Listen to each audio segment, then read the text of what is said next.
ma ne tawat bi mu fi indi woon. ñoom ñu fi ñëw rëccu ma ko parce que tawat bi mu fi indi yàlla defal na ma jàmm fi ma jaar nag bari na. man sama bopp amoon naa bari ko seen. su ma soxla dafa amoon kis de l'ovaire. waaw léegi bi mu ko amee ñu dem naa ci centre de santé yu bari. ñu xool ko dem nañ ci mën na ko sax mënatuloo am doom. waaw mais mën na ko daal nañu dem ci sama jaay man am naa ci moom yaakaar. parce que ni ma gisee ni muy waxee. ak ni mu expliqué garab bi di ko joxe. ngir yàlla loolu ku deful ngir yàlla yaakaar naa ne loolu du la ci faj. man ko nañ dem am naa ci moom yaakaar te bi ma ñëwee tamit sama yaakaar tasu parce que joxoon nga ma délai ci 2 weer maximum.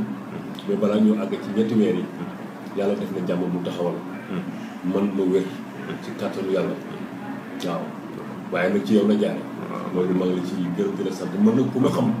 nga nekk ci ñëw waxuma sax li ma daloon dal la mais bépp wéri bi bu nit am. dinaa ko yebal fii su ma nee man dinaa ko indi sama dinaa ko indi ba fii ci kàttanu yàlla. pour mu xam fii ndax mu mën a faju ci kàttanu yàlla. waaw. baax na Babacar jërëjëf. waaw ñu ngi lay sant di la gërëm. jërëjëf yàlla ñu wëral cër yi yàlla yàggal la fi. amiin parce que su da nekk sa nekk fi ci dëkk bi am na njëriñ. am na ñoo xam ne seen nekk fi amul njëriñ. waaye sa nekk fi am na njëriñ. macha allah ñu ngi leen ñaanal. xaalis bu ñu laaj nag ñu dara. par rapport ak suñu wér. dëgg la jërëjëf. baax na Babacar jërëjëf.